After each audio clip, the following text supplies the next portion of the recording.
بھی نہیں ہے, بس وہ جو 18 ادھر بیٹھ جاتے ہیں انہی کا سسٹم ہے. ڈاکٹر صاحب یہ ایک مرتبہ پھر آنا چاہ رہا ہوں نیٹو سپلائی کے اوپر. ہم نے 7 مہینے بند رکھی اور یقیناً سلالہ چیک پوسٹ کی ریئیکشن میں بھی بند رکھی. اس کے بعد ہم نے کچھ اپنی ٹرمز اینڈ کنڈیشنز دیں. اس میں شکاگو کانفرنس میں $5,000 پر کنٹینر لیں گے, اس میں ہتھیار نہ آئے, ایسا ہتھیار نہ آئے جو واپس پاکستان میں آ سکے, وغیرہ وغیرہ سب. لیکن پھر ہم نے دیکھا کہ ہم نے ایک سٹینڈ لیا کہ معافی مانگو. اب اس میں ہیلری کلنٹن نے رات کو کسی وقت ہماری وزیر خارجہ کو جو فون کیا, اس کا جو متن ہے وہ بھی واشنگٹن پوسٹ وغیرہ میں چھپ بھی چکا ہے, کہ جس میں انہوں نے صرف یہ کہا کہ ہم بہت سوری ہیں کہ آپ کے اتنا بڑا نقصان ہو گیا. سوری اور اپالوجی میں تو فرق ہوتا ہے. تو ہم نے اس سوری کو اپالوجی میں تبدیل کر کے, اور اس کے بعد پہلے تو ہم $200 پر کنٹینر لے بھی رہے تھے, اب تو سنا ہے $50 پہ آ گئے ہم. دیکھیں وہ جو ہلری کلنٹن کا جو فون بھی آیا تھا جی, یہ تو ایک ڈرامہ تھا. ڈیفنس میٹنگ ہو رہی ہے, اب دیکھیں یہ کن کو بنا رہے ہیں, بیوقوف بنا رہے ہیں. میٹنگ ہو رہی ہے ڈیفنس اس کی, ابھی ڈنر میں کیا اس میں کیبنٹ پرائم منسٹر سارے بیٹھے ہیں, اینڈ جس وقت اس کی وہ ایجنڈا آئٹم آتا ہے جس کے اوپر یہ سپلائی روٹ کی بات آتی ہے, پہلے نہیں ہے, وہ پہلے بات ہو جاتی, بعد میں بات ہو جاتی, پھر اس پہ جو بھی ہے یہ کرتے. اینڈ جس وقت یہ آئٹم آتا ہے اس وقت فارن منسٹر کو فون آتا ہے کہ ابھی وہ ایجنڈا آئٹم ہو رہا ہے, اور وہی آپ والی بات کے اپالوجیز. What apology? ایون اگر اپالوجی تو اگر آپ اسی طرح ایک اپالوجی کے اوپر اپنے 30 سولجر کو بیچنا شروع کر دیں تو پھر I am afraid we will stand nowhere. تو وہ ایک ٹوٹل ڈرامہ تھا. اگر اس میں تو جل صاحب اپالوجیز بھی نہیں تھی, اس میں تو انہوں نے صرف افسوس کا اظہار کیا تھا کہ آپ کے اتنے سولجر شہید ہو گئے, ہمیں بڑا افسوس ہے. سوری کا ورڈ یوز کیا جو افسوس کے معنوں میں آتا ہے.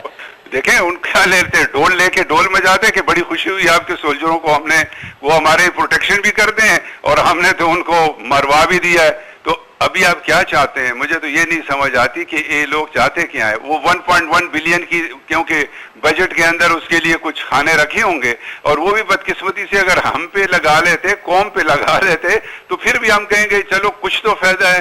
وہ تو انہوں نے اپنی شاہ خرچیوں کے لیے رکھا ہوا ہے. آپ نے دیکھا شاہ خرچیوں کے لیے یوسف رضا گیلانی, اس کو پتا ہے کہ 2 دن کے بعد میرا حشر کیا ہوگا, اور وہ لندن جاتا ہے 80 کے انٹوراج کو ساتھ لے کے. دوسرا صاحب آئے ہوئے ہیں, یہ ابھی زیارتوں کے اوپر شروع ہوئے ہیں, ایک زیارت کے بھی دوسری زیارتوں پہ پھر رہے ہیں. تو مطلب ہے زیارتوں نے نہیں بچانا, یہ تو اللہ تعالیٰ کا ایک نظام ہے. اگر اس کے 80 کروڑ عوام کا منہ کھلا ہوا ہے تو I don't know where they will land and where this country will land. تو unfortunately کہ ساری انسٹیٹیوشنز جو ہیں اب کام نہیں کرنے دیا جا رہا. جی, اب یہ جو لیٹسٹ پولیٹیکل سینیریو ہے اس میں بھی تو ایک بڑا عجیب و غریب سا ہو گیا ہے. عمران خان کے اوپر الزام لگائے گئے, پھر ان کے شوکت خانہ میموریل ہاسپٹل پہ انڈاؤمنٹ فنڈز کے اوپر ان کی الزامات لگائے PMLN نے. اب عمران خان نے کہا میں کورٹ میں جاؤں گا. مطلب یہ جو ایک لایانی سی بحث ہے یہ میڈیا میں کچھ زیادہ وقت نہیں لے رہی.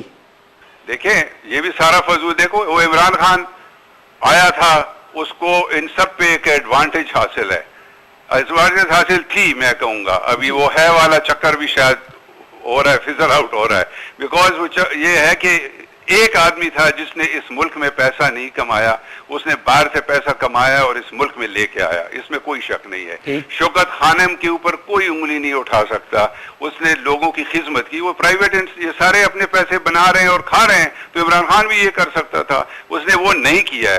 بٹ انفارچونیٹ پارٹ یہ کہ وہ بھی سونامی, اس کو پتا ہے کہ وٹ از سونامی. سونامی تو اللہ تعالیٰ کا ایک عذاب ہے, اللہ تعالیٰ کا عذاب ہے جب آتا ہے ملکوں کو اور دنیا کو اپنی لپیٹ میں لے لیتا ہے. تو وہ عذاب کے نام سے اس نے بھی ایک ڈرامہ شروع کر دیا. ابھی اس ڈرامے کو یار ختم کرو, تم اپنا پروگرام دو. آج تک ہی از فیلڈ کہ وہ اپنے پروونشل ہیڈ مقرر کر لے, وہ نہیں کر. ابھی وہ نواز شریف کے پیچھے, بھئی اگر آپ نے اس سسٹم کو ہٹانا ہے, اس گورنمنٹ کو ہٹانا ہے, تو آپ نے نواز شریف کے ساتھ یا اس قسم کی کچھ الائنس کرنی ہوگی. اف یو تھنک کہ بھئی تم آ کے وہ کر لو گے ایک دن, تمہیں سویپ مار لو گے اور یہاں 345 سیٹیں تمہاری جیب میں ہوں گی, تو سرٹنلی مسٹیکن. وہ ہمارے دوسرے ہیں میاں صاحب ہیں, وہ جب ادھر کرائسس ملک میں ہوتے ہیں وہ یا چلے جاتے ہیں امریکہ یا جرمنی, یا ادھر پروگرام بن جاتا ہے. خیر سے کل پرسوں وہ عمرے کے لیے چلے جائیں گے, یا ملک.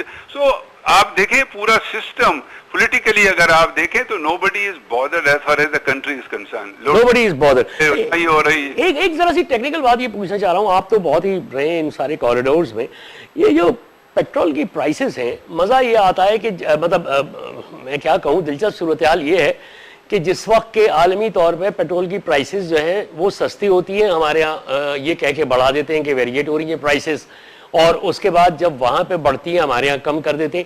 یہ عوام کو اس کا بینیفٹ نہیں دینا چاہتے.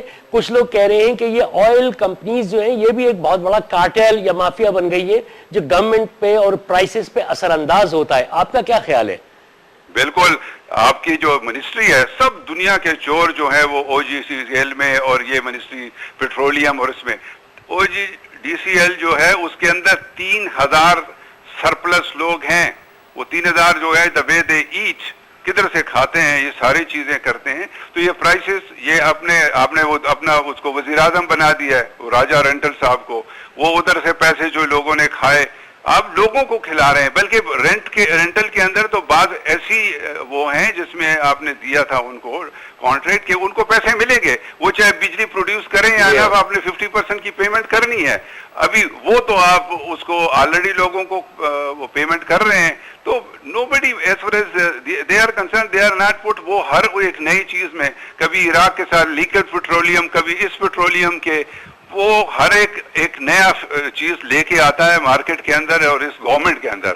وہ اسے اپنے ایڈوانس پیسے لے لیتا ہے, اور وہ جو اپنے ٹھیکہ لے لیا پھر بعد میں جائے باڑ میں جائے. لوگ یار کیا وہ کیا کہتے ہیں, شور مچاتے رہے نا. تو یعنی بالکل نٹ شیل میں یہی ہوا کہ اس وقت کوئی توجہ یہ نہیں دے رہا کہ عوام کو کیا ملے گا, سب اپنے مفادات میں لگے ہوئے ہیں. عوام جو ہے نا اگر یہی کرے گا انشاءاللہ اگلی دفعہ, میں تو اکثر لوگوں کو جب میرے سے بات ہوتی ہے میں کہوں گا اگلی دفعہ پھر اسی سسٹم کو آپ ضرور ووٹ دینا, تاکہ وہ جو کفن چور والی جو مثال ہے نا کہ وہ لاگو ہو جائے, کہ جو وہ تھوڑا بہت رہ بھی گیا وہ بھی یہ پورا کر دیں گے. تو یہی ہو سکتا ہے, باقی nobody is pushed about.